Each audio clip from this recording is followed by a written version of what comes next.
Hallo, Servus. Heute möchte ich über ein etymologisches Wörterbuch sprechen. Etymologisch oder die Etymologie.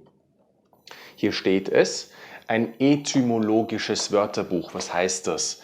Wenn man die Geschichte von Wörtern noch einmal untersucht und nachsieht, woher dieses Wort kommt. Ich habe in den letzten Tagen und Wochen ein paar Videos gemacht, zum Beispiel Gift, was ist die Etymologie von diesen zwei Wörtern, oder auch Shower, also Englisch-Deutsch. Und hier habe ich ein etymologisches Wörterbuch der deutschen Sprache von Friedrich Kluge. Und da gibt es 2 Bände. Und das ist auch sehr, sehr interessant. Ich habe hier Band 1, Moment. Ich habe hier Band 1 und Band 2, also A bis L und dann L bis Z. Das ist ein sehr, sehr altes Wörterbuch und zwar aus dem Jahr 1883, wenn ich mich richtig erinnere. Ich schreibe es hier nochmal auf, okay? Und zwar aus dem Jahr 1883. Natürlich gibt es heute schon mehrere Auflagen, aber die erste Auflage, wenn ich richtig liege, war im Jahr 1883. Für viele Jahre war das Wörterbuch von Friedrich Kluge ein Standardwerk. Ich schreibe das Wort hier nochmal auf. Ein Standardwerk. Das heißt also eine wichtige Referenz für dieses Thema, für das Thema Etymologie im Deutschen. Und dieses Werk kann man auch im Internet bekommen. Also es ist leicht im Internet zu bekommen. Und ich habe mir damals, das war vor vielleicht einem Jahr oder vor 2 Jahren, habe ich mir dieses Buch ausdrucken lassen, weil mich das Thema immer schon sehr interessiert hat. Und ich habe mir gedacht, okay, ich drucke es aus und ich habe dann ein richtiges Buch für mich oder 2 Bücher. Und das Interessante ist, dass diese Originalversion oder diese erste Auflage in einer anderen Schrift ist. Schau mal, ich zeige dir das.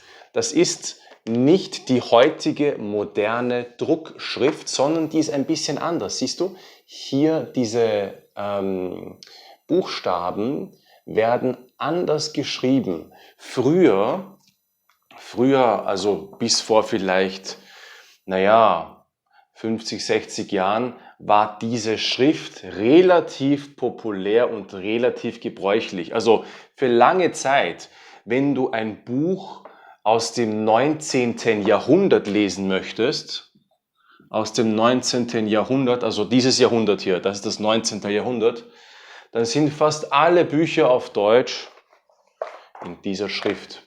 Ja, also fast alle Bücher sind in dieser Schrift. Das ist eigentlich die traditionelle deutsche Druckschrift. Und da gibt es ein paar Unterschiede, die wichtig sind. Ja, also ein paar Buchstaben sind einfach anders.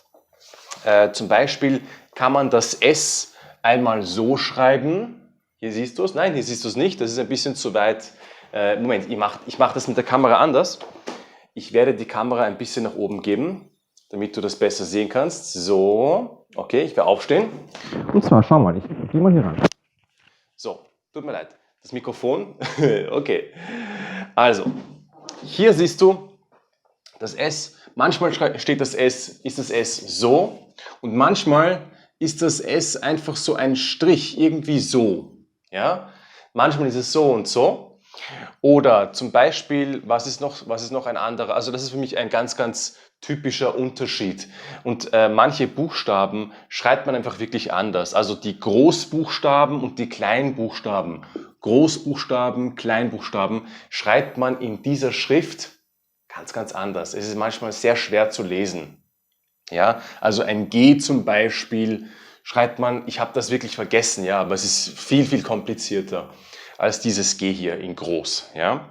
Und wenn es dich interessiert, wenn dich dieses Thema interessiert, dann kannst du das gerne nachsehen, dann kannst du gerne dieses etymologische Wörterbuch der deutschen Sprache von Friedrich Kluge, dann kannst du dir das im Internet holen. Das muss es eigentlich auch, ich weiß nicht genau, ja, auf Wikipedia vielleicht geben oder ich weiß nicht genau. Ich habe vergessen, woher ich das Buch habe, aber ich wollte euch dieses Buch gerne vorstellen und gleichzeitig dieses Thema ansprechen, dass die Druckschrift früher anders war. Ja, dass die Druckschrift früher anders war. Okay. Also, dann sehen wir uns wahrscheinlich sehr bald im nächsten Video. Alles Liebe und schönen Abend noch. Ciao.